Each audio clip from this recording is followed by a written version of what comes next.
a gente está com uma dor aqui, vamos formar esse grupo, vamos dar uma discutida e vamos tentar entender para onde que a gente vai, que iniciativas dentro da área de people que a gente pode segmentar para essas dores. Esse episódio da Você Está Contratado é patrocinado por Swile. Oi, turma, sejam super bem-vindos a mais um episódio do webcast Você Está Contratado, e hoje quem se junta aqui a mim é a Ângela Brasil, que é diretora de Pessoas e Cultura da Open. Tudo bem, Marcelo? Prazer estar aqui. Muito bacana estar com você aqui, Ângela. Obrigadão. Vamos lá, explica o que é a Open para o pessoal saber primeiro. Depois vamos falar de como é que é fazer o RH da Open. Show de bola. Bom, gente, tô na Open faz um ano, fiz semana passada. A Open parabéns. Teve comemoração? Teve, sempre tem, celebrar, né, as conquistas. E a Open é uma fintech dentro do mercado de crédito, e a Open veio de duas empresas, a Rebel e a Geru. Então, desde 2021, a Open foi criada, né, com o intuito de revolucionar esse mercado de crédito, dar mais acesso ao crédito para os brasileiros, assim. Então, é um mercado bem desafiador, né, envolvendo muitas questões políticas, econômicas, mas a gente está num mercado aí bem bacana, né, para fazer diferente. Então, esse é o propósito da Open. Muito bacana. E já tem uma coisa bacana aqui para a gente explorar, né, que é a fusão de duas empresas. Então, além de você ser uma startup e estar atuando nesse mundo de fintechs, vocês vêm da junção de duas outras empresas, que é um desafio normalmente para qualquer organização e também para a RH. A RH normalmente tem que ter um papel protagonista nesses momentos. Lá. Com certeza, porque a gente está falando de cultura, né? Exatamente. E aí o RH tem um papel fundamental junto, obviamente, com a alta liderança da empresa. Eram duas empresas super reconhecidas no mercado, né? Referência no mercado, e que decidiram unir os esforços para exatamente revolucionar esse mercado, assim, e poder alavancar aí a vida dos brasileiros com essa possibilidade de crédito, né? Então, a gente tem isso muito forte. E essa questão, então, de essas duas empresas terem se unido é um baita de um desafio. A gente está aí conseguindo conquistar bastante coisa, mas o papel da área de people, com certeza, é fundamental nesse processo. Então, fala um pouquinho do desempenho de vocês. Quantas pessoas são no total, as duas empresas juntas hoje? São quantas? Hoje nós estamos com 252 colaboradores e colaboradoras. Já é um número importante. E recursos humanos, quantas pessoas são? Nós somos em 11 pessoas dentro da área. A gente tem uma estrutura onde a gente tem o papel do HRBP, então nós temos 2 HRBPs hoje, e as áreas de expertise que dão suporte para esses HRBPs trabalharem junto nas áreas com a gestão da empresa, dando esse suporte aí em gestão de pessoas. Então, nós temos a área de Talent Acquisition, Compensation, Desenvolvimento e Engajamento. Então, essa estrutura dá esse suporte para a empresa para a gente conseguir, atingir os resultados que a gente precisa e conectado com a estratégia. Boa, RH estratégico. Exatamente. Como é que é a atuação de vocês no pilar de cultura? O nosso pilar de cultura, ele vem se transformando, né? Apesar de eu estar há um ano, muita coisa já aconteceu, e quando a gente está falando de startup, é assim que acontece, as coisas são muito dinâmicas, muito rápidas, então a gente tem que estar o tempo todo se diferenciando, mudando, tentando pensar o que faz sentido naquele momento, e a gente pensando que nós somos uma empresa nova, né, em termos de cultura, estamos entendendo como que é a cultura open agora, né, visto que a gente tem mais colaboradores open do que antiga Rebel e Geru. A gente tá fazendo um trabalho muito bacana com uma consultoria que está nos apoiando para a gente estruturar a nossa proposta de valor. Então, o foco hoje da área de cultura está sendo fazer esse projeto de EVP, né, que é a proposta de valor para a Open, tanto para dentro de casa quanto para o mercado. E como é que é trabalhar numa startup? Você veio do mundo tradicional, né? Você já trabalhou em empresas maiores. Já. Por que fazer essa guinada? Eu comecei a minha carreira trabalhando numa empresa familiar, que tem, né, um contexto totalmente diferente. Depois trabalhei em 2 multinacionais, né, que também culturas diferentes, processos diferentes, estrutura diferente, um mindset diferente. E desde 2018, então, eu trabalho em startup especificamente de tecnologia. E depois que eu iniciei nesse mundo, nunca mais quis sair, porque é um mundo muito dinâmico e muito disruptivo e que te traz muita autonomia, e um aspecto que eu sempre falo que eu acho extremamente importante é que tu consegue fazer a diferença efetivamente de uma forma muito rápida, muito ágil, e tu tem total autonomia para propor as coisas, né? Então, assim, é muito bacana a forma como a gente consegue conduzir o dia a dia com todas essas mudanças que estão acontecendo. Tu consegue enxergar, de fato, o teu trabalho acontecendo ali dia após dia. O que é isso fazer a diferença para você? Fazer a diferença para mim é a gente entender que existe uma dor, que a gente precisa fazer diferente, que a gente tem um problema para resolver e que tu é responsável por solucionar aquilo, por trazer proposta, por construir soluções junto com as outras pessoas e colocar isso em prática de uma forma rápida para a gente conseguir ver o resultado de uma forma mais rápida ainda. Então, tu tá ali no dia a dia mudando o status quo, mudando o mindset, fazendo aquilo acontecer de uma forma diferente para gerar, enfim, resultados para aquela organização. Então, te ouvindo, isso me remete muito ao que a gente fala de senso de dono. Sim, ownership.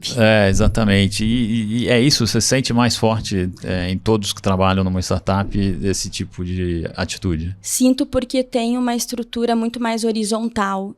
Tu está muito mais próxima das pessoas, das áreas, da alta liderança. Então, tu consegue participar de discussões que talvez em uma empresa um pouco maior, com um pouco mais de estrutura, tu não teria esse acesso, né? Então, não existe certo e errado. Eu acho que existem perfis e tem pessoas que gostam bastante de uma estrutura que uma multinacional, por exemplo, possa ter. Mas em startup, tu consegue fazer essas discussões e tu tem autonomia para tomada de decisão, obviamente, dentro daquele teu escopo, mas tu consegue efetivamente ir lá e dizer, vamos fazer desse jeito e colocar em prática, fazer acontecer. Você acha que isso vai se perder ao longo do caminho com o crescimento da empresa? Eu acho que é natural algumas coisas se perderem ao longo do caminho, na medida em que tu precisa cada vez de mais processo, mais estrutura. A empresa vai mudando a sua forma de fazer as coisas, né?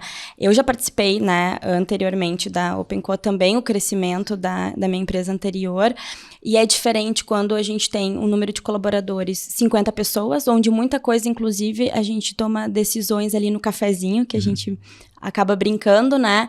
E no momento em que tu passa a ter 100, 150, 200, 300 pessoas, é necessário que se estabeleçam alguns processos, né? A comunicação, ela muda, e eu acho que aquilo que se tinha lá no início vai mudando para um processo um pouco mais estruturado. Então, eu acho que sim, eu acho que é natural, na medida em que a empresa cresce, algumas coisas se perdem e outras se ganham, né? Então, eu acho que é um fluxo natural, assim. Dores do crescimento, né? Dores do crescimento, a gente fala muito disso, são as dores do crescimento. E como é que é? Para quem não trabalha em startup, quais são essas dores do crescimento? Onde é que o recurso humano está focado hoje? Quando a gente está falando de uma empresa, né, de 50 colaboradores e depois 100 e depois 200, eu acho que essas questões culturais, elas são muito importantes, assim, quando a gente está falando no nosso caso, né, quem é a Open, qual a proposta de valor, e a gente está falando hoje em dia de um ambiente onde as pessoas não estão mais fisicamente juntas, acho que o grande diferencial competitivo das empresas e o papel da área de people nesse sentido é a gente fortalecer cada vez mais a cultura da empresa, que é o nosso DNA, que é como a gente faz as coisas. E isso a gente não tem como copiar, né, de outras empresas. Então, o que a gente espera dos nossos colaboradores, né, em questões de comportamento, de valores, a forma como a gente conduz o nosso dia a dia, é o que vai estabelecer a forma como a gente faz as coisas, né, e os resultados através disso. Então, assim, em aspectos, principalmente de crescimento, pensando numa startup, o que vai mudar comunicação, processo, estrutura, mas a cultura, a forma como a gente faz as coisas precisa estar muito bem fortalecido para que isso não seja um grande problema com esse crescimento. Tem duas coisas legais que você comentou que eu queria explorar um pouquinho mais. Como é que é o trabalho agora, o flexível, remoto, híbrido? Como é que vocês estão operando? Que o crescimento se deu muito durante a pandemia, né? Total. Então vocês trouxeram um monte de gente para dentro que não vieram para dentro exatamente, né? Exatamente. E teve muita empresa que também começou a perceber que estava dando certo e ampliou, né, as contratações. Então, a gente tem empresas que têm pessoas no Brasil inteiro, pessoas em outros lugares do mundo também. Nós, da Open, a gente começou muito gradativamente, assim. Depois que as coisas foram voltando ao, entre aspas, normal, a gente abriu o escritório. Nosso escritório fica em Pinheiros. É um escritório super grande, foi todo reformado. Então, é um escritório bacana de ir, para ter esse convívio. Então, a gente, lá no início, no passado, a gente foi abrindo o escritório para que as pessoas que se sentissem confortáveis pudessem ir ao escritório nos dias que achasse que fazia sentido, e aos pouquinhos as pessoas foram se sentindo cada vez mais confortáveis. A gente tem pessoas de outras regiões do país, então tem pessoas que têm esse trabalho 100% remoto, e tem pessoas que estão em São Paulo que vão até o escritório, e a gente tem alguns rituais ao longo do tempo que a gente junta todo mundo, geralmente alguns offsites de liderança, festa de final de ano, aniversário da empresa, enfim, a gente procura fazer essa reunião aí de todo mundo, e as áreas têm essa flexibilidade também para decidir quando fazer reuniões presenciais com o time. Então vocês não definiram uma política de teletrabalho para todo mundo? Não existe isso? Não existe ainda. Estamos trabalhando, a gente Ainda, ou será que nem precisa? Porque você está dando autonomia para cada líder de equipe definir com os seus colaboradores a maneira de trabalhar. A gente está fazendo isso de uma forma natural. O que a gente, na verdade, tem trabalhado como que a gente coloca isso numa política, digamos assim, no papel, para deixar claro para todo mundo, né, algumas diretrizes. Mas é como tu trouxe, Marcelo, é natural, assim, as coisas vão acontecendo, e a gente tem trabalhado muito com essa questão de autonomia mesmo, de os líderes junto com os times decidirem o que faz mais sentido. Então, na minha maneira de ver, é engraçado, interessante, como tem muito mais maturidade num grupo de pessoas muito mais jovens, com menos experiência de trabalho do que a gente vê em muita empresa tradicional, com todos os recursos para tomar esse tipo de decisão de uma maneira um pouco mais arrojada. Exatamente. E assim, esse tema em todos os grupos de people, assim, todos os gestores de people, é sempre um tema que volta, que as pessoas estão ainda tentando entender. Algumas empresas já tomaram algumas decisões, outras também ainda não, e todo mundo, assim, busca fazer benches para entender o que está funcionando, o que não está funcionando, mas, de novo, depende muito da cultura da empresa, né? O que faz sentido para aquela empresa, pro que a empresa quer. Então, não tem uma fórmula mágica. E para mim, eu acho que até vai mudar ao longo do tempo também. Com certeza. Pode servir agora e daqui a pouco a gente vai para um modelo diferente, né? Porque tudo muda, né? O tempo todo. A gente foi se adaptando. No que você está trabalhando, o teu projeto, a entrega que você precisa fazer, com quem você precisa se relacionar naquele momento. Com certeza. E é um processo de aprendizagem. A gente foi aprendendo, né? Ao longo do tempo. E eu concordo. Eu acho que ainda a gente tem mais coisa para aprender e para mudar. E além de cultura, em que outro subprocesso de RH vocês estão investindo? A gente tem investido bastante, né, obviamente, nas questões culturais e desenvolvimento, assim. A gente tem trabalhado a importância de desenvolver tanto os nossos colaboradores quanto a liderança para os desafios que a gente tem.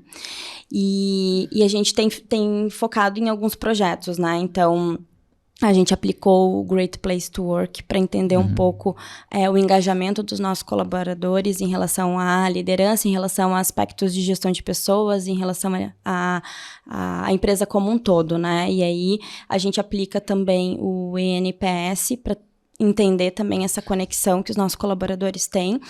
E aí no trabalho do Great Place to Work, que a gente fez, e a gente fez uma análise, né, dos dados, isso trouxe bastante inputs para nós, para a gente direcionar as nossas iniciativas de people. E aí tu trouxe essa questão das coisas estarem mudando, e dentro de people, desde o início do ano, quando a gente fez lá o nosso planejamento estratégico, tudo foi mudando ao longo do tempo. Então, as coisas vão mudando, a gente aplica algumas pesquisas, a gente acompanha o que está acontecendo.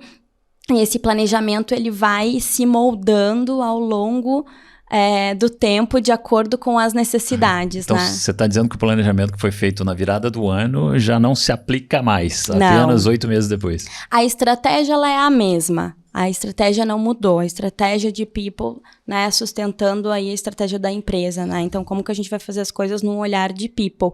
Mas o planejamento, as iniciativas, né, alguns key results que a gente definiu, hoje a gente está entendendo que alguns já não fazem mais sentido. Exatamente por a gente estar nessa constante análise do que está acontecendo e o que faz sentido a gente, né, fazer agora, o que não faz. Então, hoje a gente tem 4 grandes pilares dentro da estratégia: trabalhar a marca empregadora, que é super importante, que é um projeto de proposta de valor que a gente tem. A gente tem o desenvolvimento da liderança, né? Então, acho que os líderes é que estão lá no dia a dia com os times, então é super importante a gente ter esse foco de desenvolvimento específico para eles.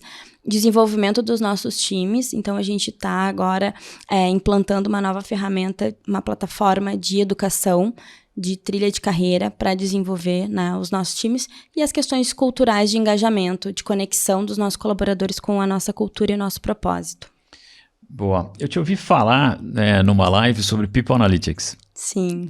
E eu acho que é interessante chamar esse assunto para cá, porque você tem 200 e poucas pessoas, não é um número tão grande assim. Não. Na hora que a gente pensa em dados, né? Na hora que a gente pensa em analytics, em fazer umas simulações, usar métodos quantitativos e tal.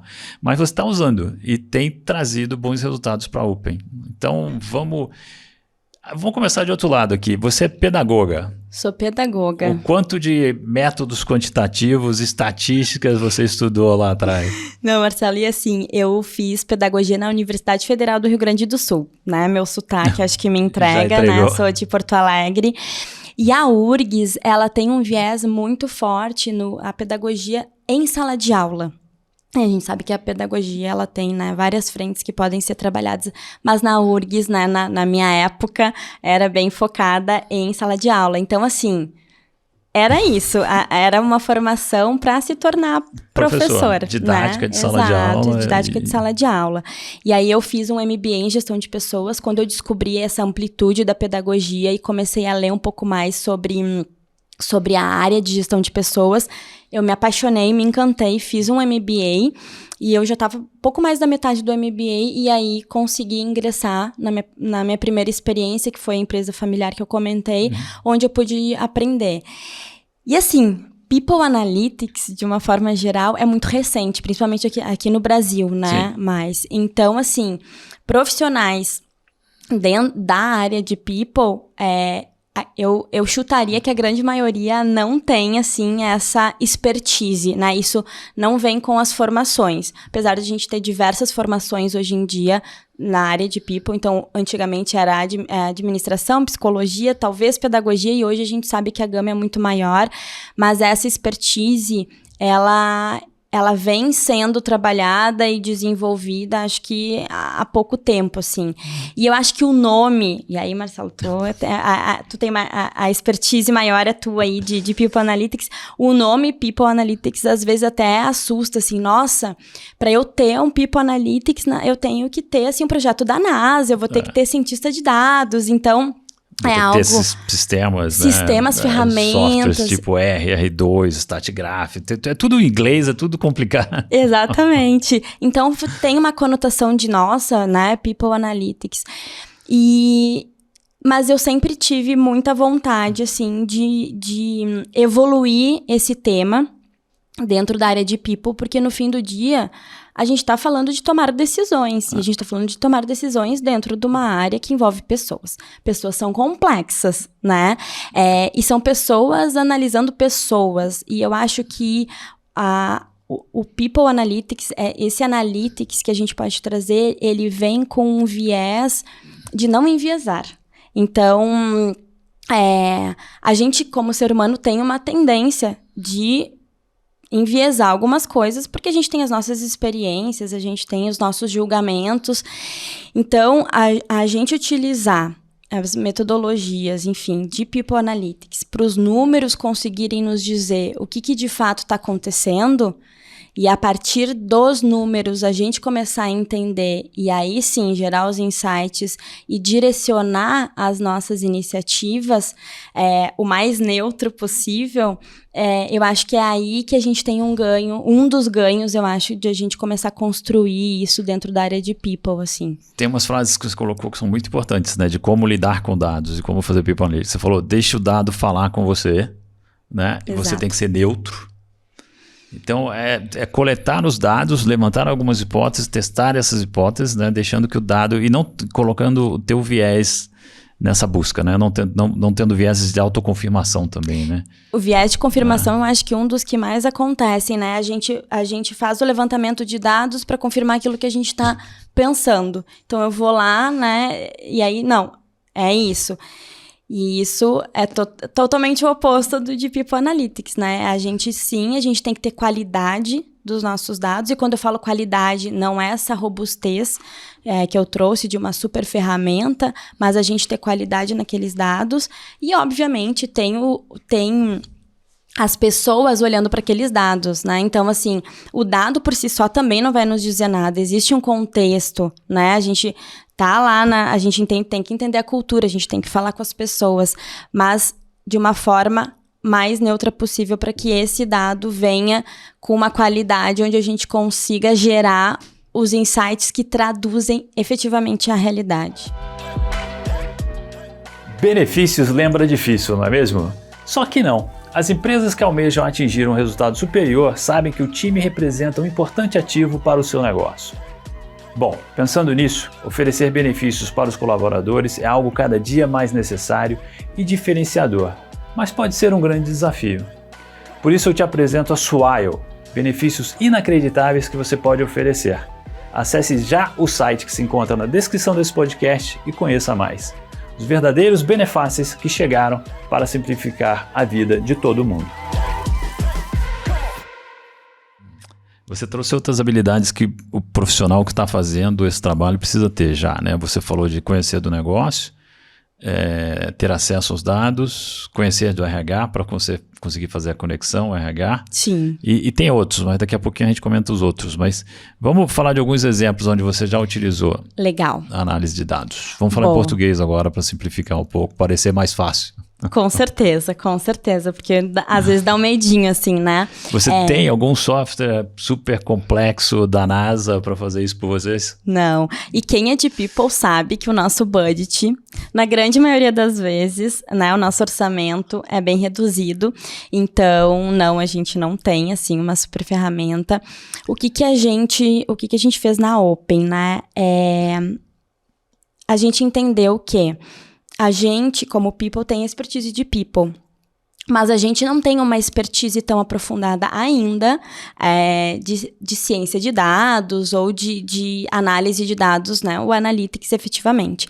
Então, a gente propôs para a nossa área de dados fazer uma squad. O negócio tem uma área de dados. O negócio tem uma área de dados, inclusive é uma super área, assim, o pessoal nossa, super disponível, o pessoal faz modelagem, é um alto nível, assim, e a gente propôs, então, a gente tem uma pessoa que trabalha economia comportamental, o Pedro, que é um super parceiro, assim, nosso. Junto conhecimento pro Pedro aqui. O Pedro, gente, é demais, assim, e o Roberto, que é o nosso responsável pela área de dados da empresa, que é meu mentor. Eu elenquei ele, eu disse, Roberto, tu vai ser meu mentor. Mas uma dica interessante aqui, buscar um mentor Com certeza. Daqueles conhecimentos que você quer ter. Com certeza. E assim, né, de novo, tá, Marcelo? Não é assim, uma super mentoria, uma coisa mega estruturada. Tenho um problema, estou pensando nisso, vamos trocar uma ideia? E a gente troca uma ideia. É nesse sentido, assim, que eu acho que pode ser mais simples do que às vezes a gente pensa, sabe? Não precisa nem batizar a relação como de mentoria. Não precisa, porque para não dar uma conotação também assim, nossa, né? E então o Roberto acaba sendo nosso mentor, meu mentor especificamente. Tem o Pedro e o Matt, que são da área de dados da empresa, da Open, do negócio. E a gente montou uma squad. E também assim, é simples, montamos um canal no Slack, batemos um papo e trouxemos algumas dores, né, que a gente precisava discutir. E eles vão trazer a metodologia, alguns conhecimentos que eles têm muito mais de pegar esses números e transformar junto com a gente do que também fazer algo muito elaborado. Um dos nossos valores na Open é o simples. Simples. Então, assim, tudo muito simples, tá? Isso tem muito, tudo o que você está dizendo tem muito a ver com mentalidade ágil também, não é? Total. E a gente tem uma área também que acaba nos ajudando, mas é esse mindset mesmo. E eu acho que esse é um dos recados, assim, que eu acho que a gente, né, nessa conversa a gente pode trazer. Começar pelo simples, assim, vamos ver o que a gente tem, a partir daí a gente faz. E aí, respondendo a tua pergunta sobre um exemplo, o que a gente fez? A gente está com uma dor aqui, vamos formar esse grupo, vamos dar uma discutida e vamos tentar entender para onde que a gente vai, que iniciativas dentro da área de people que a gente pode segmentar para essas dores. E a gente usou a nossa pesquisa do GPTW, né, do Great Place to Work, que a gente fez, e a gente quis entender. Então, a gente tinha uma problemática, sempre acaba começando, né, com uma pergunta que a gente quer ter alguma resposta, e a gente tinha uma problemática lá de entender uma diferença de pontuação entre o resultado da empresa e o resultado das áreas. E aí a gente começou a conversar, e aí a gente usou os dados que a gente já tinha da pesquisa, um Excel, e a gente começou a clusterizar, né? Então separar esses dados para a gente começar a colocar uma lupinha onde a gente precisava entender alguns comportamentos para definir algumas iniciativas dentro da área para sanar essas dores.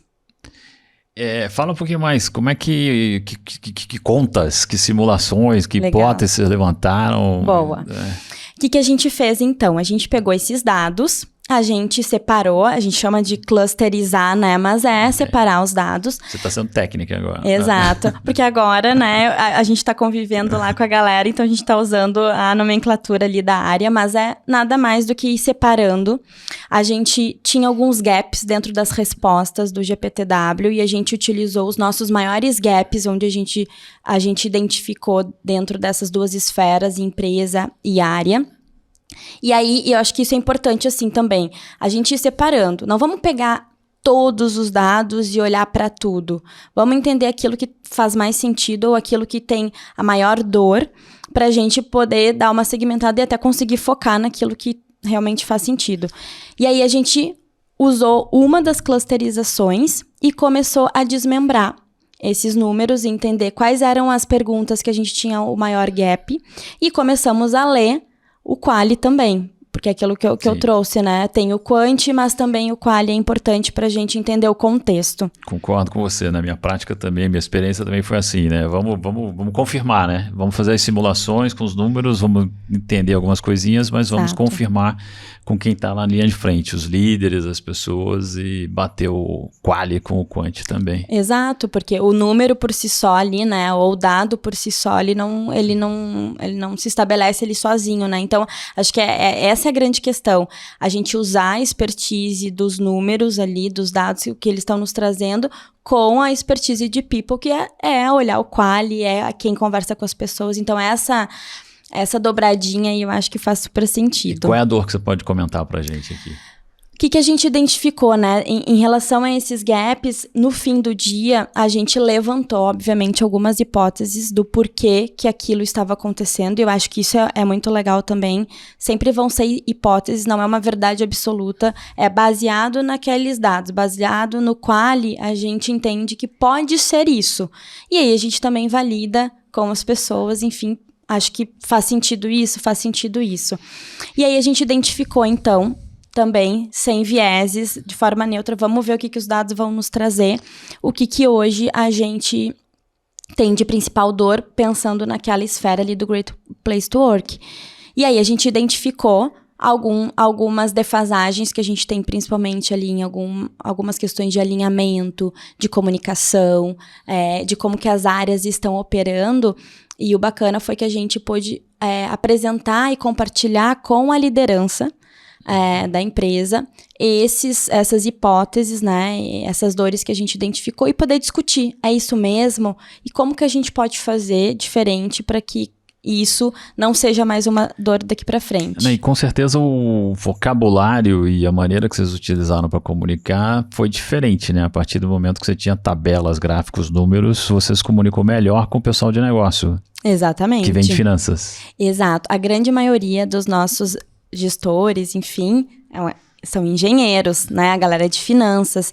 Então, é importante que a gente tenha os dados para contar esse storytelling também, que é da onde que veio, como que a gente fez, quais são as hipóteses, né? É isso aqui que a gente está identificando e o que a gente entende em relação a isso. E aí fica uma história que a gente conta, um racional muito mais consolidado, quando a gente está falando com a liderança, com a alta liderança, né, com essa galera aí que tem esse viés mais de números. Então, aqui vem a outra, juntando-se as 3 primeiras habilidades que a gente já comentou, outra, né, o storytelling, você saber comunicar, saber fazer o marketing da tua mensagem de uma maneira que a plateia escute e entenda. Exatamente, eu acho que isso é extremamente importante, assim, acho que o racional da onde que aquilo veio, o levantamento que a gente fez, como que a gente chegou naquelas hipóteses e o direcionamento que a gente está dando para aqueles dados que a gente encontrou, os insights que geraram, eu acho que é extremamente importante. E aí, de novo, como eu comentei lá na Open, a gente tem um valor que é simples. Então, assim, 5 slides, né, trazendo ali o que é necessário. Acho que essa lupa que eu comentei também, que a gente procura fazer, que não vamos tentar salvar o mundo, vamos tentar entender o que faz mais sentido e vamos focar naquela iniciativa. É algo que eu converso bastante com o CEO, assim, não, legal, a gente tem um monte de coisa para fazer, mas agora, do que veio daqui, o que é talvez mais urgente, mais importante, que a gente precisa focar para poder sanar. Outra coisa que você trouxe aqui muito bacana, né? Do 4 ou 5 slides apenas, né? Problema, diagnóstico da causa, ações e resultado. 4, não precisa mais do que isso. Não precisa mais do que isso. E a gente tá falando assim, falando pros colegas, assim, de people, né? A gente tá lidando ali com as lideranças, a gente tá lidando, às vezes, com a alta liderança. Então, a gente tem que tentar usar o tempo da melhor forma possível, ser muito produtivo naquilo que a gente vai propor. Que a gente, muitas vezes, a gente tá vendendo algum projeto, tá vendendo alguma coisa que a gente acredita muito que a gente precisa fazer. Então, acho que o simples nesses casos aí pode ajudar bastante. Então, vamos ver se eu vou me lembrar direito aqui, porque você descreveu agora um problema de comunicação entre os departamentos, não foi isso? E eu vou tentar... de uma forma geral. Ok. Então, aí eu vou tentar, sem analisar os dados, sem ter feito o diagnóstico da causa raiz, eu vou dar a sugestão de algumas ações para você. E aí você me diz se eu acertei ou não. Tá bom. Se as minhas recomendações são boas ou não. Então, se há dificuldade de comunicação entre alguns departamentos, que tal se a gente fizer um rodízio de pessoas entre esses departamentos, né? Tira uma pessoa de RH e coloca em finanças, vice-versa, na questão aí que a gente está olhando, né? Criar alguns fóruns, algumas conversas regulares e periódicas entre essas equipes também, para que tenha maior intercâmbio entre eles se conheçam mais e tal. São 2 ideias que eu estou compartilhando contigo. E pelo meu sorriso, eu acho que eu errei longe, né? Errou. É um pouco também daqueles vieses, né? A gente, comunicação entre os times, vamos fazer um job rotation e tá tudo resolvido. Pô, ótima solução. Ótima solução, ideia. Muito criativa, né? Porém, não serve pra nada. Não serve pra nada. A gente vai continuar com esse problema, né? E é exatamente, eu acho que é isso, assim, quando a gente tá falando de tomada de decisão, é nesse sentido, da gente poder olhar a causa raiz do porquê que está acontecendo aquilo e poder ser assertivo, ser bem cirúrgico na tomada de decisão do que fazer. E, obviamente, sempre compartilhando com a liderança, mas nesse caso não era um problema de comunicação entre os times e que um job rotation faria sentido. Era uma questão muito mais da gente trabalhar as lideranças, né, um acompanhamento, um alinhamento um pouco maior, porque... E aí sim, ali era sim no nível da liderança que não estava sendo cascateado de uma forma homogênea. Exatamente. Então, eu fui no alvo completamente errado. Né? Exatamente. E que às vezes ali no dia a dia é o que acaba acontecendo, né? A gente vai... Coisas que já foram feitas antes, testadas, Total. Deu certo em outro momento, em outro contexto, em outro problema. Exatamente. Não dessa vez, então, não ia resolver nada, não ia mudar o ponteiro. Exatamente. Traz outro exemplo pra gente, Ângela. Legal. A gente tá com uma demanda bem recente, assim, faz pouquíssimas semanas que a gente tem levantado aí alguns dados, de novo, das coisas que a gente já tem. Então, a gente tem as pesquisas, a gente usa, forms do Google, assim, coisa super simples, em relação a turnover. Então, assim, acho que turnover é um tema que todas as empresas vão conversar em algum momento, né? E a gente não é diferente. E a gente decidiu, então, vamos olhar para o nosso turnover. Nós, Open, temos uma meta, né, de turnover, a empresa como um todo, e aí nós, como people, guardiões aí da meta, assim, de acompanhar, de poder sinalizar, de levantar a mão. E a gente começou a ter uma postura de não olhar para trás, e sim olhar para frente, não ficar olhando para o retrovisor. Pois é, mês passado a gente teve isso de turnover, né? E aí, ok. Mas assim, dezembro tá logo aí, piscou, já é Natal. E como que a gente vai chegar em dezembro com a meta cumprida? Então, olhando mais para frente. E nós levantamos, então, os dados de turnover. Só que aí a gente separou esses dados. Acho que essa também é uma questão que não é o turnover por si só, né? Mas do turnover, das pessoas que saíram, quem efetivamente gerou um impacto na empresa, né? Então, assim, a gente sabe que existe um turnover saudável. São ciclos que se fecham, as pessoas recebem, enfim, outras propostas e estão em outros momentos de carreira de vida, o que é natural. E algumas pessoas a gente perdeu, talvez, muito por falha nossa, né, como empresa. Eu concordo com você. No mercado a gente escuta muito retenção de talentos, Sim. né? E dessa maneira, assim, né, como se fosse um cobertor que pegasse todo mundo. Vamos reter todo mundo. Não precisa reter todo mundo. Não precisa. Precisa reter aquelas pessoas que realmente vão prejudicar a continuidade de negócio, que vão gerar um impacto negativo se elas forem embora. Exatamente. E infelizmente não é todo mundo que vai gerar um impacto desse. É normal, é da natureza das coisas. É da natureza. E assim, algumas pessoas fecham o ciclo mesmo e tá tudo bem. E se elas Acho querem que a gente deixa tem aí, vamos ajudar, né? Exatamente. Que elas sejam felizes em outros lugares, outros desafios também. E outras pessoas não gostariam de ter saído e por uma falha nossa de empresa acabaram sendo, então assim, Sim. E geraram um isso impacto. Não é legal. Aí não é legal. Então a gente começou a separar isso também, porque senão a gente olha o número cru, digamos assim, e nós a grande média, né? A grande média, que perde, assim, que não tem valor. Estamos com um problema. Será que a gente tá com um problema tão grande assim? Né? E aí a gente, então, a regra agora dos 4 slides, Marcelo. Então a gente começou, então, a olhar para nossa meta. A gente fez uma projeção de quanto que a gente teria de turnover até dezembro para fazer a comparação com a meta.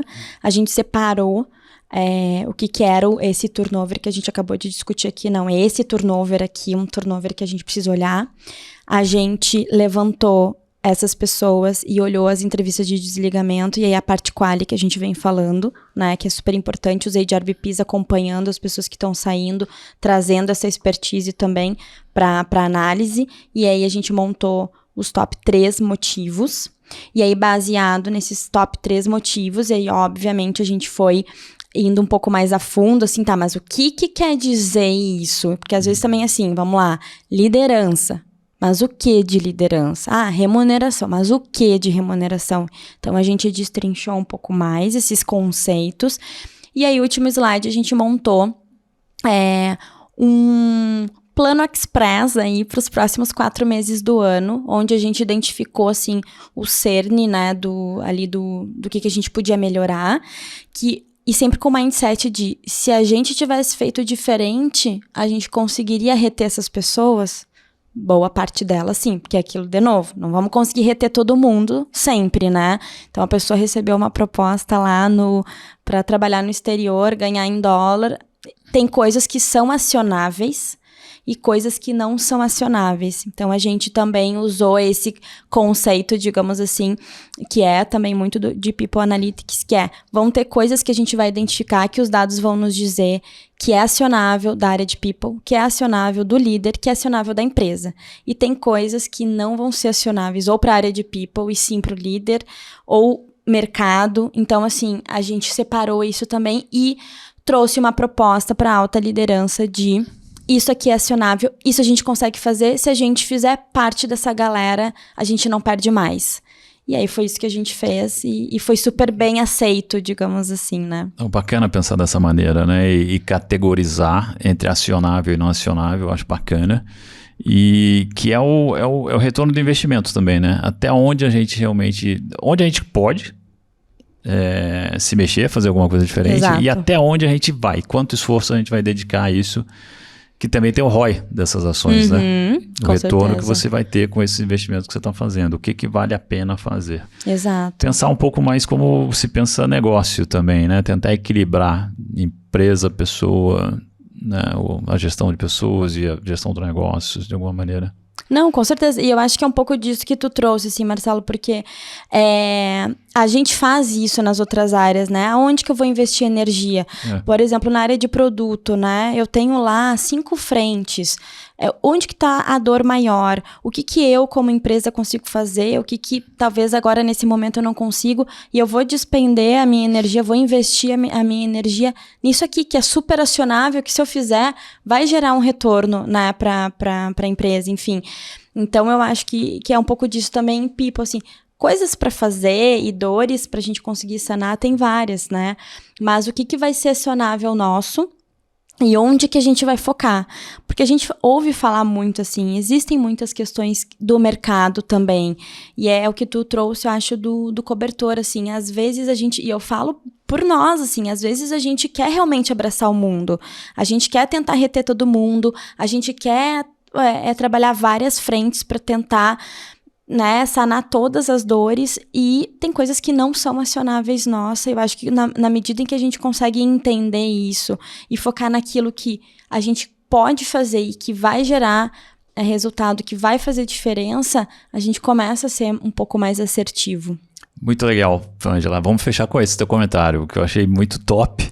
E gostei muito da regra dos 4 slides também. Vou usar isso agora. Vamos usar agora, né? Show.